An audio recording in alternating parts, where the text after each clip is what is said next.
play. And another foul on board. His third for setting a screen. Because of physical play, although George Taylor just got caught with a moving screen. Pick and roll. And a foul. Offensive foul coming up. Ken Valentine standing right there. Izzo dying for a moving screen. Welcome back, everyone, to another edition of the Moving Screen Podcast. I'm Brendan Quinn of The Athletic, here with Dylan Burkhart, umhoops.com. I am in Atlanta for the Tour Championship, covering the final week of golf for my season, at least. Your second season. My second season, and then switching back over to full-time hoops. Dylan, you're at home in Cleveland, doing your thing.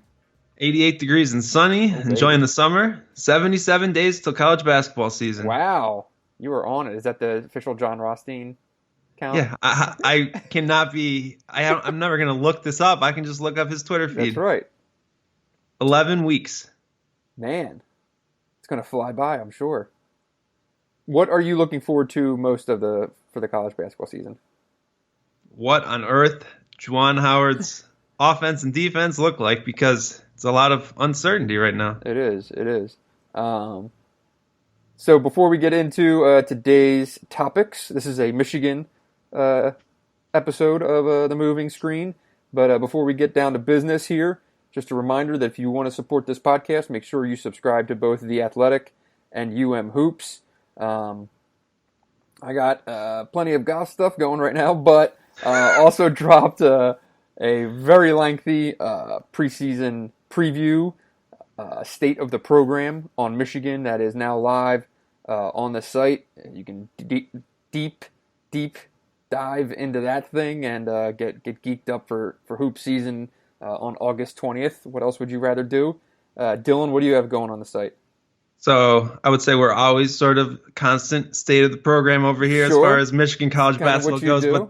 But this week we're going through, looking back at the all-time best players to play for John Beilein, position by position. Fun to kind of look back and try to rank through some of those guys. So we've got the point guards and shooting guards up there, and we'll have those throughout the week. Interesting. So I have not seen this, I have to admit. I'm sorry, bud. But so what's up right now? So we have the point guard up and shooting guard up there. So the best point We're doing guard, top 5 for each. Top 5 for each. So the obviously top point guard will be Trey. Mm-hmm. Number 2, can I try to guess them? This be a fun game? Yeah, it will be. 2 and 3 is the money one. That's tough. Is 2... See, now I was only here for half of his tenure, so we have to remember that. Mm-hmm. Is Darius 2? No, I don't have Darius at 2. I have Walton at 2. I was going to say Derek was going to be my second guess. I don't know how highly esteemed Darius is. But no, I would agree with Derek at number 2. So who's 3? I have Simpson. Really? Then Morris. Okay, now I have to try to guess 5. Did you snapshot my screen? What's going on here? I was trying to alt-tab. I don't know what happened. Weirdo. All right. Taking pictures of me. I don't like that. I do not like this development of the pod. You're going to guess 5 or not? I have no idea who it is. Spike. Oh, shit. Spike. All right. It's the only other really point guard when you get down to 5. So that's a fun one. Just to look back and kind of the numbers and just how it all came together and just see how different positions kind of played out over time, you know? Okay. All right. And the other one is shooting guards? Yep, shooting guards. Okay, so there's a little bit of creative accounting. So Tim Hardaway I have as a wing, not a shooting guard. Okay. So that was going to be my question, account. was whether it was going to be Tim or Nick. So I'll say Nick is 1. Yep. I will say this is career production we're thinking here? Yeah, because it's kind of an all-encompassing thing. So it's 2, 3, tough little range. If it's career production, I'm going to say Muhammad is 2. So I have him at 3. 3. So, Karras at 2? Mm-hmm. and then Poole that'd be 4. Yep. And then 5's got to be Stu. Yep. Nice. And the most interesting thing about this was Stu and Mohammed basically played that position for 2/3 of Beilein's entire tenure at Michigan. Right. Interesting. It's one of the only positions where you have kind of multiple guys who started 4 years. Okay. Well, that all sounds awesome. I will definitely be reading that later. I recommend everyone out there do the same. Subscribe to this podcast if you haven't already. Tell your friends about the podcast. If you can, leave us a review maybe. We prefer 5 stars. And if you want to say a little something, go for that. I haven't checked the reviews of late, but how are they, Dylan? If you want to leave a review that says we're not talking about your school, please just scroll through the feed first and then find out that we actually have recorded a podcast about your school too. So let's keep it fair and balanced here. All right. Dylan, it's taking things personally. That's our most common negative review. Well, it is strange to have a podcast on 2 rivals. I think people just have to adjust and adapt, man, you know? Mm-hmm. So, all right. Today we're going to get into a couple things brought up in the State of the Program piece that I put out today. Mainly, the big question that, the previews kind of broke down into subsections, but the 3 that we're going to discuss today is 1, the big question, and that is obviously what does Juwan Howard's offense look like, and how does this evolution from John Beilein's system become what will be seen on November 5th versus App State. And then also, what's the floor of this team in year 1 under Juwan Howard, and what's the ceiling for this team? So we'll get into that down the road, but we're going to start off with kind of style of play stuff. I got into this a little bit in the preview. Dylan, I know you probably have a long list. I don't know if you probably type out your list. You don't write by hand of ideas of what this thing might actually look like. So what's your starting point? Where do you want to go with this? So let's start with tempo, because I think that's one of the easiest. Yeah. It's an easy thing to measure. It's an easy thing to kind of understand. I don't think it's really going out on a limb to say that Michigan will probably play faster under Juwan Howard, mostly because under John Beilein, they were one of the slowest teams in the country year after year. So that's not really a surprise. Does that kind of jive with what you learned reporting out this? Yeah. I mean, program? just the everyone knows this stuff, but just some basic numbers to kind of use as a jumping off point. So last year, Michigan was 317th nationally in tempo. That's 64.8 possessions per game. From I didn't use the entirety of Beilein's tenure at the school because I think it was just a very different. A lot of the numbers were similar, but it was also a different program, I think, for the second half, right, of his time at Michigan. So from 2013 to 19, Michigan only averaged 63.3 possessions per game, which is pretty darn low. 5 of the 7 seasons, they were ranked in the 300s in tempo. So this is a long staple of the program, and I have to think this is going to change. Yeah, and you point out that obviously the tempo increased by a few possessions, the way you call the second half, but there also was the shot clock was decreased. Mm-hmm. So they were still one of the slowest teams, really 300th-ish or worse for probably 2/3 of his tenure, right? So I guess the question is, what does a faster team look like to you? Because there's 2 parts to it in my mind. There's the idea of how often you run in transition and how aggressively you run, but also how quickly you attack in the half court. Yes. I think those are 2 very different things. I think Michigan under John Beilein, really except for last season, had a strong transition offense. If you were to ask an opposing coach before they played Michigan what the first thing they wanted to defend was, it would actually be that transition offense, because of all the shooting, of all the spacing. It made it really hard to defend. and it was not a transition offense that you ran off of misses or you ran religiously, but it was a step on the throat, run against mistakes, run against long rebounds, dangerous transition offense. Yeah. Yeah, and so and with Juwan Howard's an NBA guy. There's 24-second shot clock in the NBA. They just look to score in very different ways. You see drag screens in transition. You see kind of these, if a defense does get down and in any way gets set, two passes look to score off of like a kind of quick hit sets and things like that. And I think you're going to see a lot of that get introduced here. Whereas Michigan, if they didn't score on that initial transition attempt and went into a half-court set, okay, well now they're actually running a set that would take 15 seconds to get, they'd want to score before 10 seconds are left in the shot clock, but there were a lot of actions at play that would ultimately lead to what would be that offensive possession, as opposed to screen pass shoot, right? Something like that. And I think you're going to see more of that. I think that's the biggest difference that you'll see, is that those half-court sets won't be nearly as deliberate. There won't be as much false motion. Mm-hmm. John Bielen's offense was originally designed when the shot clock was longer. He was really working to kind of actually move to a point where they would attack faster in the half-court. He's talked a lot about adjusting to that, and you would see Michigan get into problems when teams would kind of dummy press and waste 8 seconds of the shot clock, and it was harder for Michigan to get to what they wanted to do. In the NBA, teams just operate like that without all the dummy motion because it's just impossible to get to your good look with all that other motion included, right? So yes. I do think that you'll see the tempo increase, and it won't necessarily be because Michigan's running in transition every other possession.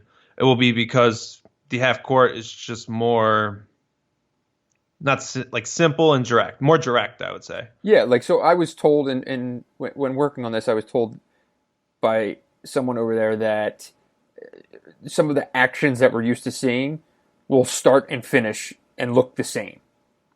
The difference is that a lot of the other stuff that would be going on around it that you would have grown accustomed to seeing will look different or even not exist, right? It's just, there's just not going to be, the word when we were talking before recording, the word Dylan used here was, there's not going to be as much noise in a possession where the ball screen might look the same, but a lot of the actions that people are running around it won't be what it was. And guys might not have to be reading plays and reacting. Do you think that's fair to say? Yeah, there's only so many ways that you can end a possession. Mm-hmm. Like, you're not reinventing dribble handoffs or ball screens or backdoor cuts or curls or any of that stuff, right? There's only so many things you can do. I just think it'll be a more direct, more succinct approach on offense that will result in a faster style of play just overall. I think the question becomes, how adaptable is that? How flexible is that?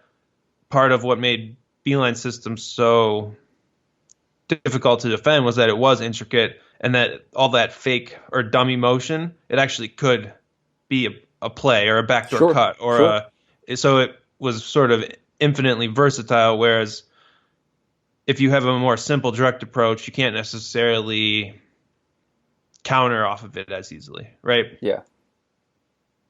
That will be, I guess, something to watch. But I think you'll look for Michigan to make more of an increase in tempo in the half court than the full court overall. You agree with that? I do. Yeah, like, this isn't going to be run and gun, right? They'll might look to push a little bit more than we've seen in the past. They might be a little less inclined to take a ball out and go into a possession. They might actually look to, it might be more of a default to go and try to get a shot up when they are out and running, as opposed to, something being deemed a bad shot and someone being pulled, something like that. Maybe there's a little bit more leeway to actually get attempts up. Like, I think one of the most interesting stats to follow early on will be how many shots they're getting up a game. And one of the things I'm most curious about is, all of this being said, this team was built to be a John Beilein. Like, this roster is built as in like in the with the vision of John Beeline as its driving force in terms of player skill sets, in terms of what they can do, and now some different things are going to be asked of these players. So how do you think that evolution plays out? Well, my one argument would be that the best player on the team is probably not true a guy who you would say is built in that mold. True. Would you say Zavier Simpson is the prototypical Beeline point guard? I wouldn't necessarily. No. I mean, well, obviously the 3-point shooting is what the biggest question for the entire roster, but it's, there's not dynamic athleticism out there, other than in a couple of spots. And yeah, I mean, the shooting thing is very strange in that the program, and, Beeline was asked about that endlessly.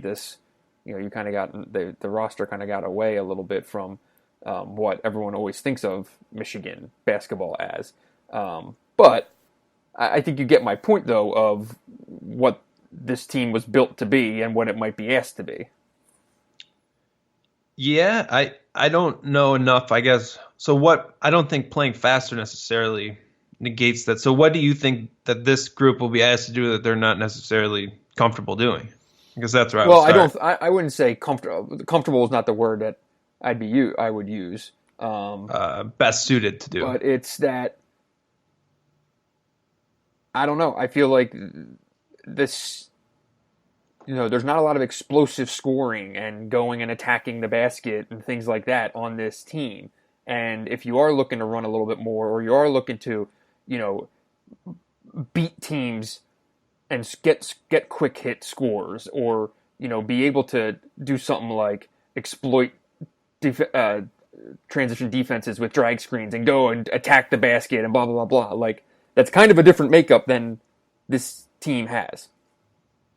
Yeah, I don't know that there's a great system for, there's holes in this Michigan team's offense that I don't know that there's it's not like a system is going to magically fix those. I do think that the more direct you play, the quicker you want to attack in the half court, the more you're going to be relying on just sheer ability, right? Sure.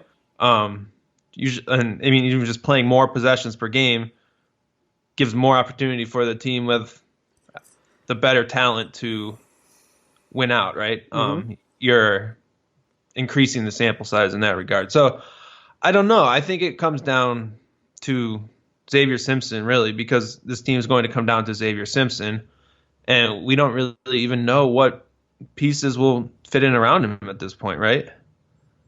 Yeah, for sure. I mean, we don't know who the two guard's going to be. We don't know if Brandon Johns is actually going to be what everyone around Michigan basketball wants him to be and lock down that 4 spot.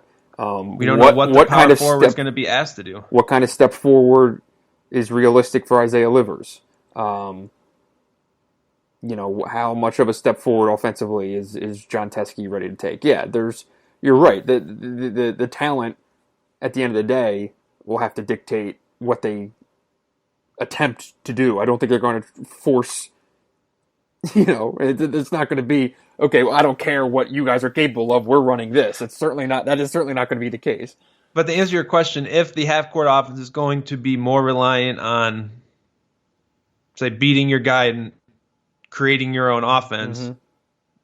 There's not a lot of that ability on this roster. Correct. There's not a lot of dribbling. There's not a lot of playmaking.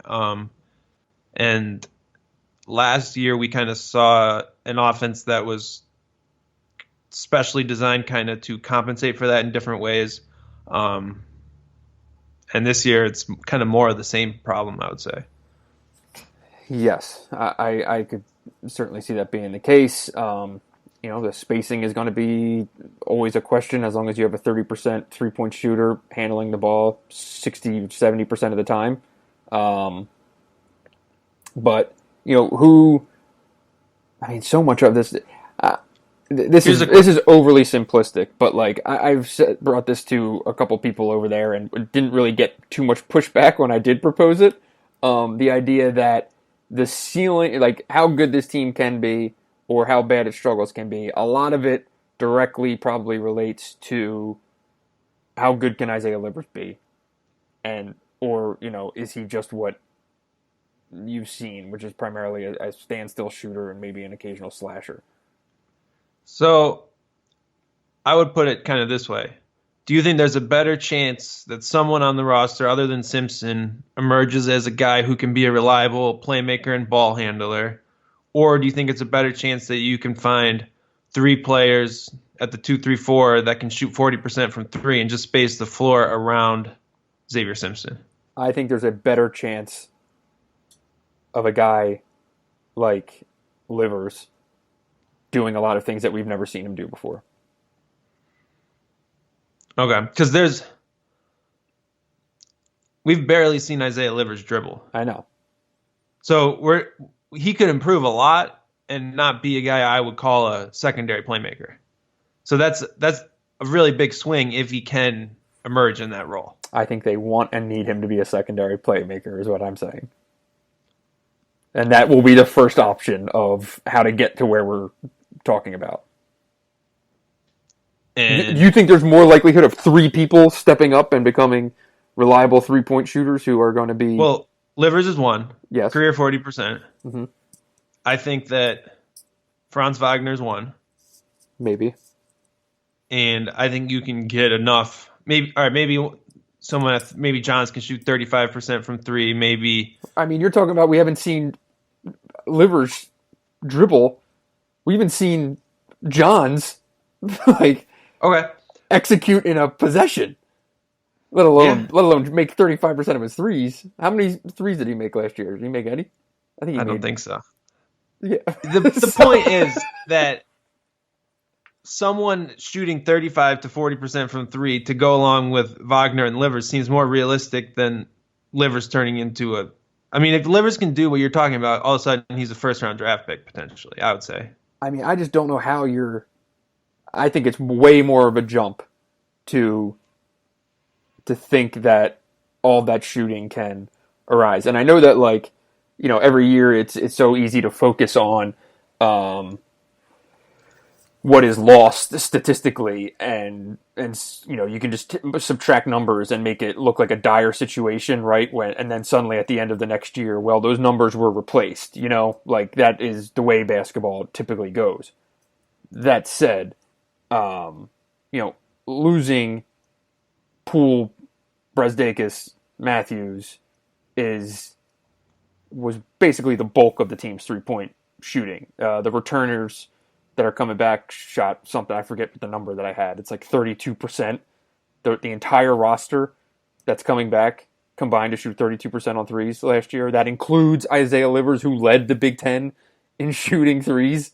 It's not a good shooting team. It's just not proven. So, but here's the thing with the case you're making is the guys who are going to be playing the 2, 3, and 4, we don't know how well they'll shoot it, right? Like Livers is a proven shooter. You don't know who's going to replace Brazdeikis' 143 3-point attempts. Mm-hmm. What if it's Franz Wagner? I don't see why we wouldn't pencil him around 39%. You don't know who's going to replace Jordan Poole. What if it's Cole Bajema and he shoots 35%? What I mean? I just think that's a pretty big ask. Well, I think it would be a big ask to be asked to do everything else that, say, Jordan Poole did last year, but you don't know how people are going to shoot. I'm just saying it's not like Zavier Simpson being a bad 3-point shooter doesn't determine how well the players at the other 3 or 4 spots shoot the ball. Does that make sense? It does. I would say Zavier Simpson being a bad shooter makes it harder for someone to emerge as a secondary playmaker than just a shooter. Well, that's a fair case. I don't understand what just because Livers hasn't been put into a position of being asked. I know that he hasn't looked great in his career when he puts the ball on the floor, but it's also when you're randomly being asked to do that at times, it's a hard adjustment to make. You're probably more prone to not looking that great when you don't do it often. As opposed to if you're spending the entire preseason with the ball in your hands and working off ball screens, and this is clearly your role, and suddenly you get more and more comfortable. Like, I just think Isaiah's skill set, like, he's a very talented basketball player who can do, like, he doesn't look awkward with the ball. He just looks like he's a little bit in a hurry at times when he's tried to do things in the past. Livers can dribble the basketball. I'm not saying he can't. I'm not saying he couldn't make a leap. I just think it's a bigger leap than you're putting on. I'm not sure if I had to gamble on one thing, that would be the leap I would bet on. I'm not sure that Michigan needs it either.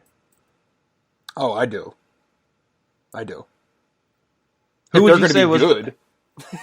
Who would you say was the secondary playmaker on Michigan's team last year? Brazdakis. But he played off of Simpson. He did, but I mean, he took 264 2-point shots, 143 threes. Those 264 twos were not spot shots. He went to the basket. He attacked. He was a physical player who had the ball in his hands and did a lot. Yeah, so that's different than a secondary playmaker, though. He was a guy who attacked off spot ups. He would attack closeouts and get to the rim and attack in transition. I think Livers can do that. You don't think you can put him in a ball screen, though? Well, you couldn't put Brazdakis in a ball screen because how many assists he had? We could probably count on one hand. 31. Which is not a lot for how often he touched the ball. It's not a lot. Iggy's also a special case where you basically had to put a gun to his head to get him to pass the ball instead of shoot. Yeah, I think there's an efficient role Livers can play on offense even if he's not playing out of ball screens. If you're banking Michigan's chances to succeed on how well Isaiah Livers plays out of ball screens, I just don't know if that's that realistic. I don't think it's just strictly him in ball screens. I'm saying that I think that he can play into ball screens. I think he can also do some of the things that Iggy did. I think he can get out and score in transition. I think he can make threes coming off screens. Like, it doesn't have to be only one or the other. I think him collectively can be a guy who gets up to, if this team's going to be good, I see it being, I see Livers being a guy who gets up to 17 points a game.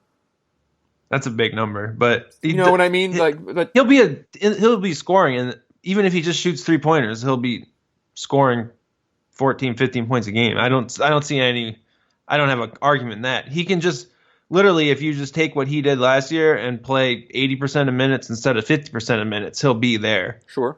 So I don't know that he can use.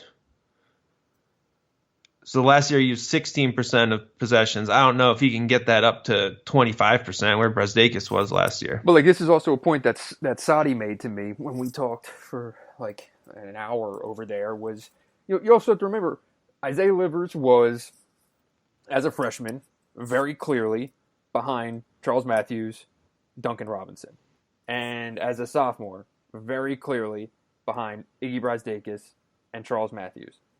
Now you have a guy who's played, let's see. He also had to play out of position a lot last year. I'm not saying that he's been asked to do a lot of things. I just think his skill set, 75 games worth of experience in college basketball, is just the most realistic option in terms of what can get this team to remain a top 4 team in the Big Ten this year, be clearly in the NCAA tournament, and compete for a second weekend. I just think that this is kind of the level of play that you need from him for that to happen. I'm not down on his game. I just think I don't know why you're bashing Isaiah Livers. I don't know. I think people overrate how easy it is to transform into this kind of playmaking wing, and underrate how important it can be to literally just make 3-point shots and attack the rim off of closeouts really efficiently. And how the varying importance of those two abilities playing off the ball and how much that can make everyone else better. Maybe David DeJulius plays the 2 and Livers providing spacing is actually what makes that work, right? I just think that I'm not saying he's not going to be a double-digit scorer, all these things. I'm just saying that I don't know that his game needs to grow in that way. I don't know if he's going to be whipping ball screen assists. His assist rate was lower than John Teskey's last year, or about the same. I mean, and those are also on line with Iggy Brazdeikis' assist numbers. Sure. So that's not the guy I say, man, I really need him to play with the ball in his hands because he's going to see the whole floor. And I don't know if there is that person on the roster other than Zavier Simpson. It might be someone who didn't play much last year or a newcomer. You don't know. It's just a big leap. Yeah. It's also in a direction that he's never really showed in his game. That's the thing. Mm-hmm. And it's the best way to get to is the best Isaiah Livers for Michigan, and Isaiah Livers who's really good in his role and just does it more often, or is it an Isaiah Livers who does a bunch of things that he's not comfortable with? And what's the best way to get to that point? I don't know. So when you ask about the second, who could be the secondary thing, I'm curious, who do you think? All right, so Jordan Poole made 75 threes last year. Iggy made 56 threes last year. Charles Matthews made 29 threes. Livers made 52. I would imagine that's going to be up a little bit, but not dramatically. I don't think he's going to go out and make 80 threes. I just don't see that happening. The remainder of the roster, who makes the most threes, and what would your guess be? I'll go with Franz. I would go with... It's just hard because I honestly couldn't tell you who's going to play out of some of the other... Like, it's just up in there, right? Yeah. If you tell me Cole Badgema beats out Adrian Nunez, well, I'm going to say Badgema. I think if either of those guys can play, they'll be making threes. And if they're not making threes, I don't think they're going to play. Sure. Right? If DeJulius wins out at the 2, I assume he's shooting it well. If it's Eli Brooks, I assume he's shooting it well, right? There's options there. You just don't... I mean, it's an open competition. Right. It's a huge number to fill. But it is. Well, the second part of that question is, does Michigan take as many threes? I don't think so, no. So if you're taking, 34% of your shots from 3 instead of 40%, there's not as many threes to fill. I'd ask you, who's going to make a 2 on next year's roster? This is true. Yeah. Right? Yeah. Because, by comparison, Nick Stauskas, who was, what option would you say he was on the 12-13 team? The 5th option? 4th option? 3rd option on some nights? He would have been the 3rd option on that team. He made 83s that year. And obviously they played a shit ton of games, but, that's still more than anyone made on last year's team. So, what was it? The 2017 team to the 2018 team, they lost... That was Duncan Muhammad. They lost Mohammed's 42 threes, DJ's 41 threes, Mo's 45 threes, and Irvin's 54 threes. And I wrote all these articles in the summer about how they had this huge hole to fill because no one would be able to make shots. They actually shot the ball not better, but they replaced a lot of that shooting. They still had Duncan, obviously. They still had Mohammed, but they lost basically half of their spot-up production 2 years in a row and replaced it more effectively than you would have thought, right? Like Brazdeikis this year, again, replaced Duncan's spot. Like Duncan Robinson was the main spot-up guy. Sure. And when I say spot-up, that's the synergy for anything off the catch, right? So there's some action and you catch the ball with the defender closing out on you. You can drive and you can shoot. Duncan Robinson led Michigan in that category in 2018, and Iggy Brazdeikis led Michigan in that category in 2019. And obviously they played very differently, and Brazdeikis was more spotting up to drive versus Duncan, who basically only shot threes. Yeah. But a lot of your efficiency as a spot-up player depends on the pieces around you, I would say, and getting the ball in the right spots. And the fact that Michigan was a good spot-up team last year, despite the fact that they weren't really a good shooting team, kind of speaks to that. And really, I think it's sort of an underlying reason Zavier Simpson was really good. Sure. You buy that? I'll buy that. So I think that Michigan will be in a spot where you need to find people who can just play off of action, right, at the 2 and at the 4. I need to know how good Franz Wagner is what. I don't think he's good enough to be a secondary creator. Mm-hmm. I think if he catches the ball in the corner, I think he's going to make them as often as Iggy Brasdeikis did. Think he could be a 40% 3-point shooter? I do. Okay. He would be my first bet for someone to, other than Livers, to shoot 40% from 3. Mm-hmm. You agree with that? Oh, 100%. I don't think that's where the question marks are in his game at this point. It's just figuring out, all right, this player plays at this spot, which shifts this player to this spot. It's just so many moving pieces right now because you have a guy locked in at the 1, and you have a guy locked in somewhere else, and then you have a guy locked in at the 5. Right. That's where I'm at. Yeah, I mean, it really, so much of this boils down to, like, your Brandon Johns, your Franz Wagner. If they can... sorry, go ahead. Gun to your head, who starts at the 2 November 5th? Franz. Secondary option. So then who started at the 4? Johns. Okay. I have now taken the gun, and I have actually. I mean, I'm very anti-gun. I don't like. Sorry, this that's analogy. a bad. Okay. So, bar tab on the line. Right. Bart, which is fair. I'm willing to make that bet. Yeah, I would go Franz at the 2, Brandon Johns at the 4. How about you? I'm hesitant to buy into Brandon Johns at the 4. Oh, obviously. Which leads me to think that the best option will be Franz at the 3, Livers at the 4, and someone else at the 2. But I think the want to play Isaiah Livers at the 3 will lead to Brandon Johns at the 4, and I'll go with Franz at the 2. Does that make sense? Okay, so you've come around to Franz at the 2, Johns at the 4. Yeah, I don't necessarily think that will be ideal, but I think that's what will be the starting lineup if I had to guess right now. I think that this internally keeping or instilling confidence in Brandon Johns is such a enormous priority that they're willing to roll with it day one and see what happens because you just want him believing in himself. So yeah, give him. It's a lineup decision based on what you want to work, right? As much as what I think would work best. Does that make sense? That's totally fair. You want Isaiah Livers to be a 3. You want Brandon Johns to be a contributor.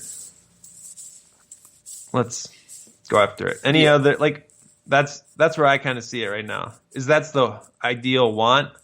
I don't know if that's the ideal baseline if you want to be the most efficient team to start, but maybe that helps you going forward. It's hard to say. And if they go and look like dog shit in the Bahamas and get run out of Chrysler Center by Oregon and things are just going sideways, well, by January, you'll see a different lineup. You could see a different lineup by the Big Ten games in December, right? You could see a different lineup in the second game of the year. I mean, but you know what I mean? Like, there's yes, you're not tied to anything. You roll with what you want it to be early on, and then you adjust as you go. And to be fair, they haven't even started practice or right. They haven't run anything. They won't. So it's really mainly consisted of workouts. But can we talk about the word positionless? Yes. And what it means to you and what it means in the context of how you used it in your story. Yeah. So this is a thing that will be repeated through the preseason. Because we just spent a bunch of time arguing about who's playing position. So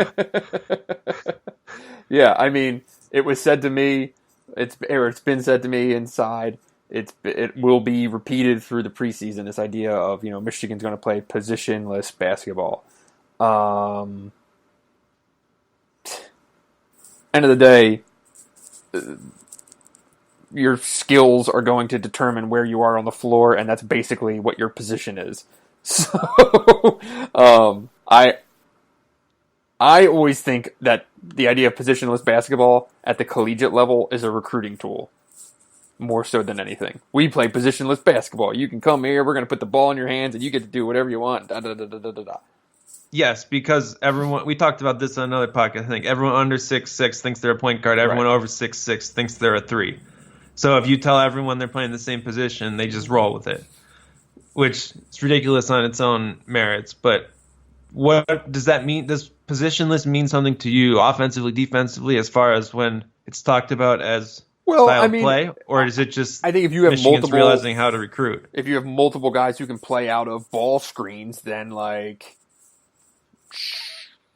of positionless basketball is also if at any given time, while you have the same rotation on the floor, guys are interchangeable into separate spots. So it's like one of the big things being if you have both a pick and pop 4 and a pick and pop 5, and they can both, capable shooters are at both post positions, or guys who have interchangeable skills. So like if you have multiple back to the basket guys, it doesn't really matter who's at the 4 and the 5. You're just being put into a spot on the floor to make a specific play. Man, that is a new way. I would never think of positionless basketball as switching your 4 and your 5. You've been covering Michigan State too long or something at this point. But do you understand what I'm saying? Like, I might not have verbalized that well, but no, yeah. If you have a bunch of guys who can do the same stuff, then it doesn't really matter what you designate their position as. It's just not how I would think about. It's just a different context or a different way to view kind of that term. Because I think of it as you're running up the court, anyone can go to any spot, and you can run your base offense. Like, let's say this. Outside of, you are what you can guard, right? Okay, blah, blah, blah. So that is really going to determine who your center is. Whoever's guarding the opposing center is your center, right? But on the offensive end, say you had a lineup that had, a Mo Wagner and a Colin Castleton in at the same time. Who's the 4 and who's the 5? I would look at the same positionless as an offense that had an Isaiah Roby at the 5 and would just run continuity offense essentially across. Let's say Isaiah Livers at the 5. Yeah, I think Michigan was positionless last year when Isaiah Livers was at the 5. Fair. And it would be more positionless if Zavier Simpson was 6'4" and could shoot. Sure. Right, everyone can play any spot in the offense. Now, John Beilein's offense was not really positionless because there were pretty distinct roles and spots where every player went on the floor. But I think of positionless as more of a 5 who can do more things, a 4 who can do more things, and it sort of can kind of interchange in that regard. And I would say that's beyond a better just explanation than the 4 one that I gave. But the 4 and the 5 being interchangeable could be a way that Michigan uses the word positionless if you're talking about a more traditional 5 and a more traditional 4. I mean, that's just why I see 4 and a 5, a more traditional 4 and a 5, going against what I would call positionless. Right. I think it's really hard to be truly positionless when you have Zavier Simpson and John Teskey on your team, and they're two of the most positioned players probably. And that's not to say that you can't want to play a certain way overall, but and I think a guy like Brandon Johns is very clearly a 4. He is not a center, and he's not a wing, for lack of a better term. Yeah, I mean that's it depends on what your system is and how you're going to play, right?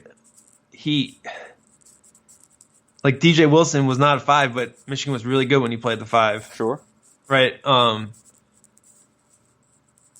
also come back to defense, and I try to separate offense and defense with talking about positions, because you don't have to defend the same position that you play in the offense, right? Positionless to me means switching a lot of things defensively, which again, Michigan's roster we don't know how well it will be able to do that. The 2-3-4 should be fairly switchable. And Simpson's a good enough defender that he can get by in most situations. Even John Teskey's a switchable for a 7-footer.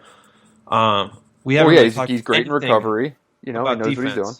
Yeah, right. And do you have any sort of inkling of what Michigan to look like defensively? I mean, that's a huge question that is kind of just hasn't even been talked about, right? We can all talk about how quick you're going to play an offense, you're going to do all this. I'm curious what the defensive approach or philosophy looks like. I mean, I think in an ideal world, they're eventually going to want to be a team that can go 1 through 5. What that looks like right now, I have no idea. Do you think this is a team that plays 100% man-to-man next year? Yes. I would be surprised otherwise. Okay. I think Juwan Howard is a man-to-man defense type of dude. And the defense, he's going to have a large role on the defensive side of the ball. Yeah. The Heat were one of the more... The Heat experimented with zone a decent amount in the NBA, I believe, last year, which is interesting to think about, especially when you think about a defense that could have Franz Wagner and Isaiah Livers at the 2 and the 3, who are not really the quickest. Well, and here's the thing. If you're talking zone, which is, this is a totally different rabbit hole to go down, but I'm game. I have nothing else to do.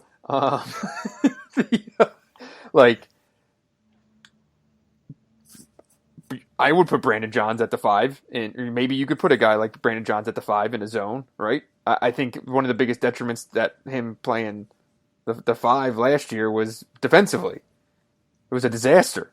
But maybe he can play, at the 5 in a zone. That's a totally different thing. I think you just have to put Brandon Johns somewhere where Brandon Johns knows what to do and start there and then build off of that. Which is why zone would be a possibly attractive stand in one scenario, place. Right. Any other highlights in this? You want to talk about ceiling and floor, is that right? Yeah, that's best case scenario, worst case scenario. All right. You go first with your ceiling. My ceiling was, and this was with, Livers doing some of the things that I talked about earlier, and a guy like Franz being able to make, 2 threes a game, averaging 2 and 2.5, whatever, threes a game, and being a guy who is reliably playing 25 to 30 minutes. Like he's a real college basketball player right now, and is as good as people think he could be. Brandon Johns being a real basketball player and showing some of the stuff that he's been projected as.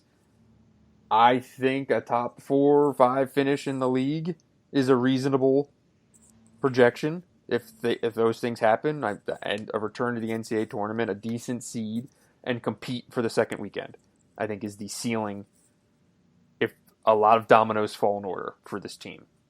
Yeah, I would say the ceiling is top 6 seed and top 6 seed in the NCAA tournament or the Big Ten tournament? Like the ceiling would be not in the like a 5 or 6 seed is probably the ceiling as far as seeding in the NCAA tournament, and a team that then can get to the second weekend. Yeah. I don't know. I wouldn't say that this is a team that I think would be favored to advance to the second weekend, which would be like a top 4 seed. But I think that 5, 6, 7 range maybe is probably the ceiling as you get it. Does that sound about right? Yep. I don't know if the ceiling's winning the Big Ten, but getting to that point would be a pretty successful regular season, and then let the chips fall in the NCAA tournament. You never know. Agree. The floor, I would say, is under 500 in the Big Ten, maybe an NIT team. Yeah, I would say you lose the floor when you go from John Beilein, who probably had a distinct floor as just a head coach. Like, he's going to get Michigan into the NCAA tournament picture if healthy, right? And the fact that you just don't know what Juwan Howard is as a head coach in college basketball sort of eliminates any realistic floor, right? There's enough question. Like, it's not like you're returning a whole team that knows what's going on. You have question marks on the roster, and you have question marks in the coach. It's hard to establish some sort of high floor. Yeah, I think one of the things I wrote in my preview was like, there is as good of a argument to be made that Michigan could be an NCAA tournament or an NCAA tournament team just because Zavier Simpson will demand it. He will punch everyone in the face until this team gets to the NCAA tournament, right? he's a guy who I think it will be as interesting as anyone to watch as a senior. And what is the next step for him? Is he exactly who he was last year? Or is he better? You know, like there's a lot of room for growth in Zavier Simpson's game in 1 year. Oh, without a doubt. And I think that he has an impact on his teammates in a degree that can't be kind of overlooked. If you look at last summer when we were like watching practice and stuff, and I just remember him yelling at Iggy every time down the court. You have to think that he's taking someone under his wing this year to be guy that he knows can be that level of player. And he's the best argument, as you said, for this team to have a floor. It's just that you have a senior point guard who's won, 90 games or something like that in 3 years. It's a luxury that not many new head coaches have.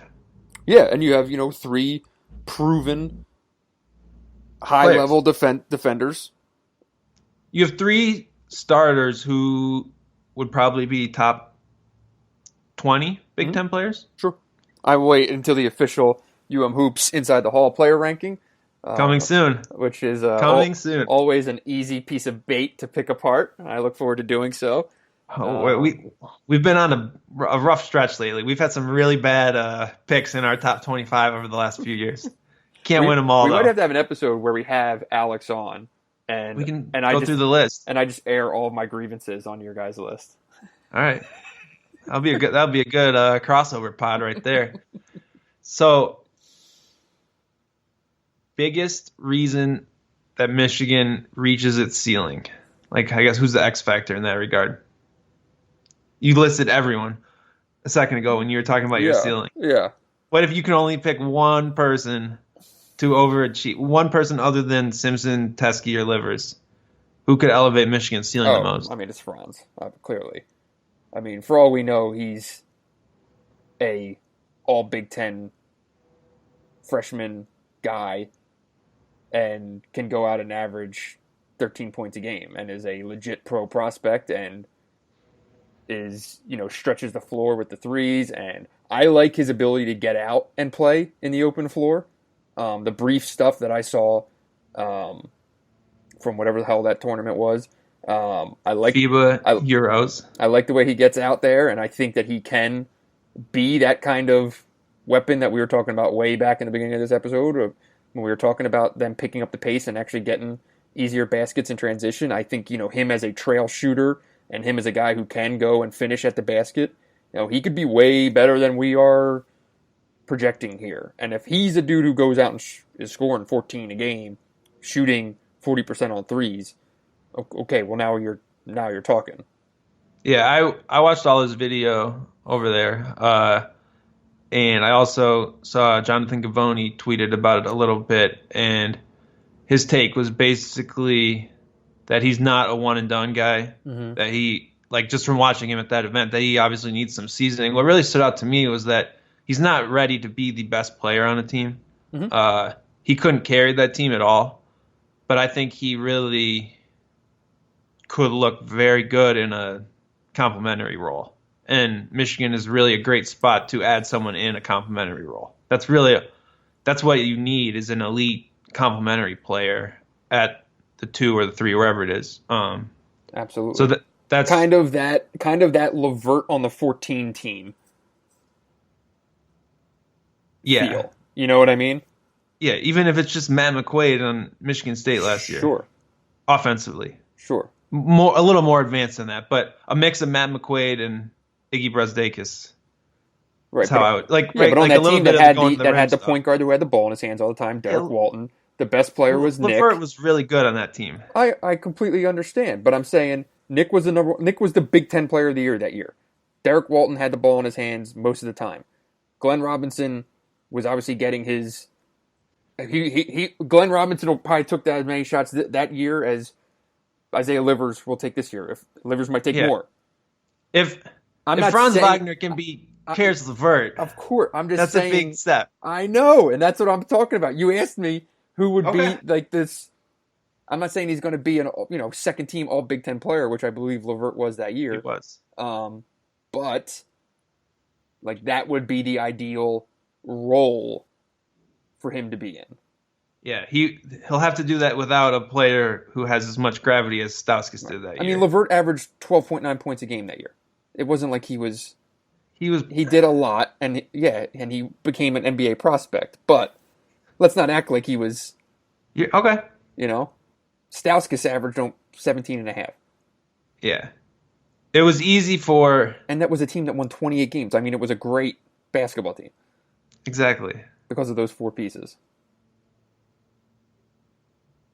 All right, so we're saying Franz Wagner is the X factor. The ceiling is the second weekend, and the. What do you think? You didn't say you're. I said there is no floor. There's nothing about this team that gives me any realistic floor. You want to say under 500? Sure, I would say that's no floor. Yeah. I think it's possible this team finishes under 500. I don't think Absolutely. It's likely, but there's nothing concrete to say that there's no way it goes wrong. That's how I would say it. Mm-hmm. It's kind of a weak ass answer, but okay. What is weak about it? I don't know. All you got to do is say that. There's you want me to say the floor is like what could go horribly wrong? Like if the season ends and they are a 7-13 team in the Big Ten and the year is a flop and people are questioning Juwan Howard's assistant coach's hirings and questioning his hiring. I think people would question Juwan Howard, not his assistant coaching hirings. But the easy thing is Zavier Simpson gets hurt. First of all, I think it would be 100% all the way around because you went all in on a guy who's never been a head coach. His staff hirings were enormously important. So I think people would be questioning every bit of everything. So they'd be questioning Ward for hiring Juwan. They'd be questioning Juwan for hiring his staff. And then the roster would get picked apart. I'm saying if we're having that conversation next first week of April, what goes wrong to get to that point? So the first thing would be an injury to Zavier Simpson. Clearly. I think he's the whole team. The second thing would be really anything that stems from the fact that Juwan Howard's never been a head coach. I mean, that's a pretty huge. There's a lot to learn on the job here that we're talking about, and I don't know that you can really take any part of it for granted, and things can go wrong. Like I would say, for Michigan to have been what it was offensively last year was an achievement considering some of the limitations.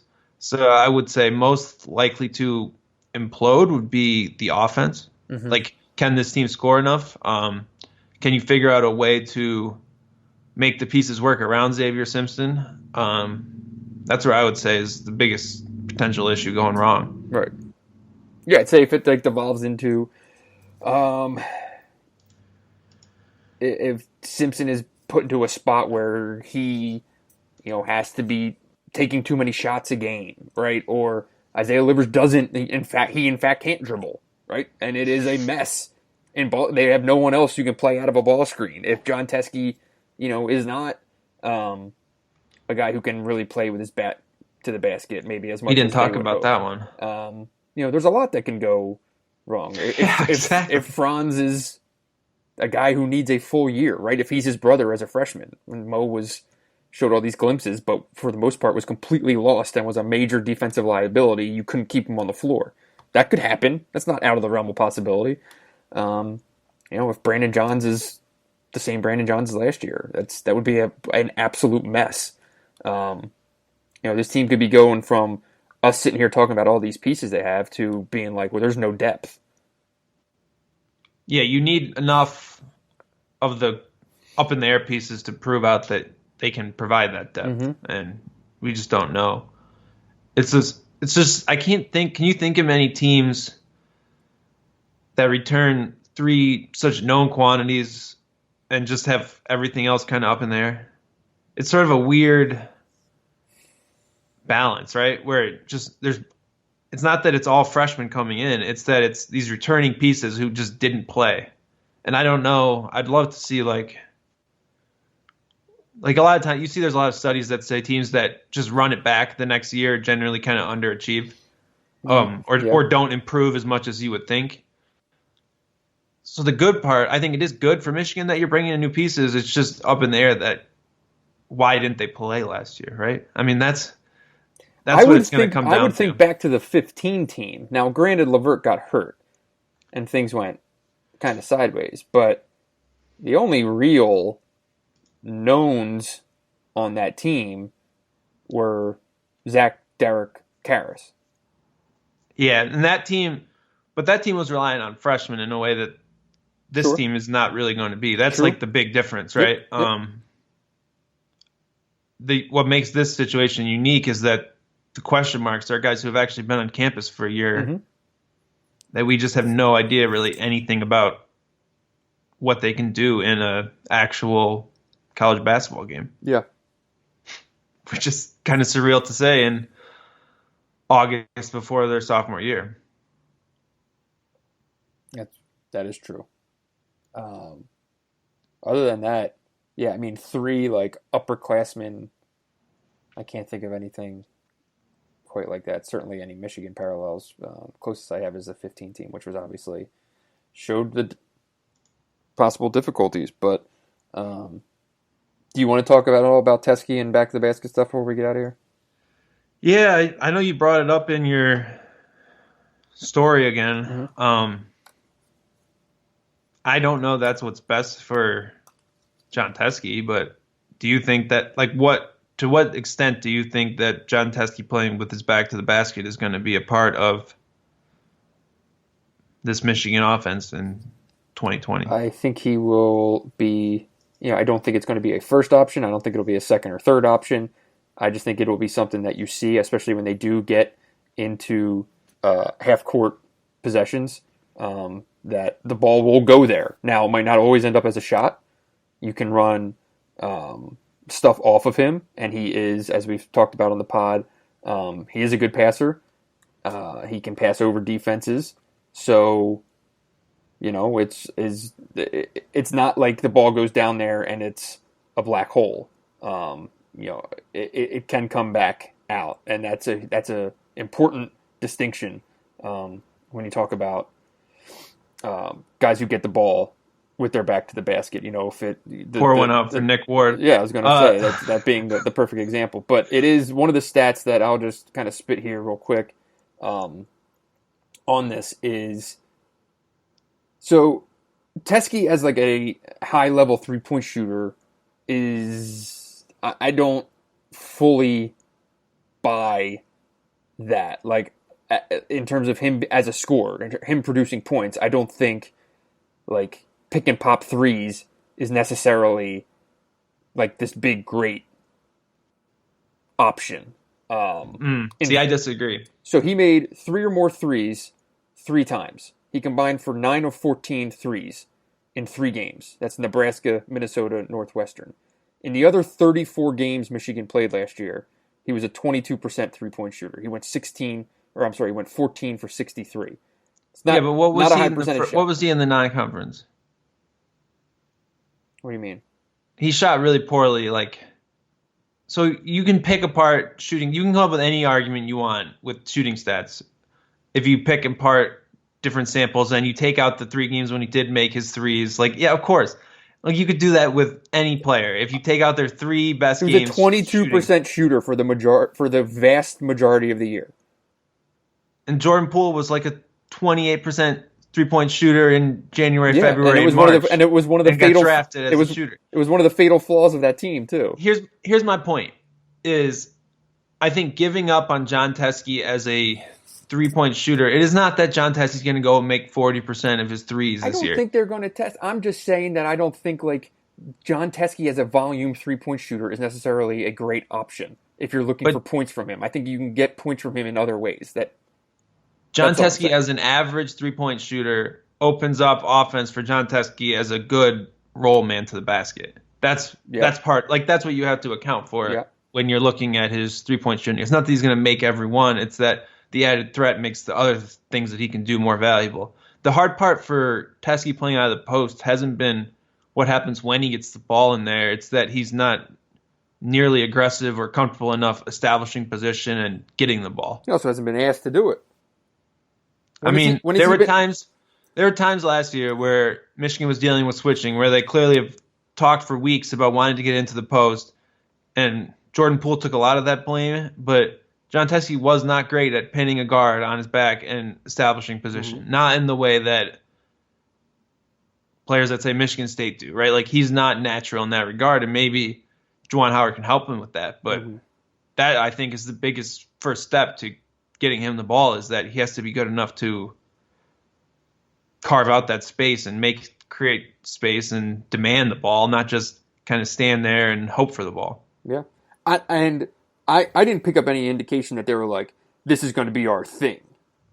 We're getting Big John and we're putting him on the blocks and we're going to pound it to him like he's Hakeem Olajuwon. That's not. It ain't that. But I think there will just be sets that the ball goes to John with someone on his back on the block, and what happens from there, I have no idea. How many shots he actually takes, I have no idea. But I'm just saying, I think everything that's been said, that's going to be something. Whether John can do it or not, I have no idea. I think he has the skill set to score over either shoulder. He's got good hands. Like, what? You give him a shot, team's going to have to score points one way or another. Yeah. You said what? You asked me right at the top of the pod what I was most looking forward to in college basketball season. Look at all this stuff we have to figure out. It's going to be a hell of a November. It's going to be a lot to take apart from every game. I was putting together my non-conference schedule today. Uh-oh. Yeah. You covering Michigan State only this? I will not be covering Michigan State only. But there are some brutal games that I'm going to have to miss. Mm-hmm. Will not be. Are you going to Atlantis? I am. You are going to. So the pod. How many podcasts will have this? I will be in Maui. You are going to Atlantis. I can't wait to work out when we're going to record a podcast in these time zones. I don't know, but all I know is we'll both be wearing shorts. We'll both have a frozen boozy drink of some kind in our hands. We need to do the pod from our respective decks. That would be pretty badass. Huh. You're not going to get. Nice. You're not getting much of that. No ambient noise at all when we record the outdoor over pool podcast. We can replace the sirens of Chicago with the crashing waves of the oceans in the background. I think that's a beautiful thing. Yeah, it'll make for great audio quality. It will be safer than people driving down the street and hearing police sirens randomly in their radio. So that's a step in the right direction. I will tell you what's bullshit is that the ACC Big Ten Challenge has Michigan State playing on the same night. That's just an absolute killer for the pod. So you haven't reached out to the powers that be and explained to them your situation? I have voiced my displeasure. To people who have a hand in the scheduling within the Big Ten office. I didn't think they didn't really give a good goddamn about what I had to say, though. So what are you going to do? Shocking. Michigan at Louisville and Michigan State versus Duke on the same night is... we got to get you to Louisville that night. I'll be there. You are going to that game? Yeah. Okay. So we'll have a pod that night at like 2 Who's got the in late morning. game? I'm pretty sure Michigan State Duke will be the 9 o'clock game that night. Yeah. Yikes. Yeah, we'll have to do a pod across the Midwest for that time. Not as exciting as across the oceans, but good enough. So are you covering any Michigan games? What Michigan games are you going to? I really would like to see how you go through and like plot this out. I wonder if there's like science or you're just... I always go to the better game. Did you ever think of like travel or anything, or you just better game? I go to the better game. Venture capital money to burn. So I did the same thing at M Live too, but the opening night's tough because it's Juwan Howard's first game as Michigan coach, which is a big deal, and they're playing App State at home and the beginning of a new day, and man, what a fascinating thing to watch. I will be with Michigan State playing Kentucky, though, at Madison Square Garden, which is slightly a more important game. I'll get to Michigan versus Creighton on the 12th. We should have recorded this segment on the Michigan State only pod. The Michigan fans aren't going to want to hear that. No, they're not. You're choosing Michigan State on each turn. Well, so you're not going to Seton Hall? I'll be at Seton Hall. Oh, you're able to do both of those. They're 2 days apart. All right. Perfect. See? Gavitt Games listens Gavitt to your Games request. knows what's up. So, I will miss the Maui Invitational. Or the Maui. No, you'll be in Maui. You'll miss Atlantis. Battle for Atlantis. I will be there for Michigan, Oregon. I'll be there for Michigan, UMass Lowell. Be back from Christmas in time for that. So all told, Big Ten schedule should be out, I think, this week. So we'll find out those I'll be there December games as well. I'll be there for a number of the Michigan bye games. Michigan Elon, Michigan Houston Baptist. All right, I think we've read enough of your December travel plans. Pod's going off the rails. Well, this is what tends to happen, so deal with it. All right, everyone. Thanks for listening to another edition of The Moving Screen. For anyone who's about to ask me, where is the podcast with Nick? It is in the works. Nick Baumgartner and I will be having our return to podcasting at some point here in the next week or two. We are working with the powers that be and getting everything kind of finalized. It'll have a little bit of a different format to the old Wolverine beat of yesteryear. This will just be called, I believe, The Beat. I don't know if I might be... Creativity is your middle name over there, huh? Okay. Took us, a week to come up with the name The Moving Screen, but... Shows. So the podcast with Nick is coming. It will be very awesome. I am highly looking forward to it, and you should too. More details on that later, but that'll do it for this week. Subscribe to The Athletic, subscribe to umhoops.com, and be sure to tip your bartenders and your servers.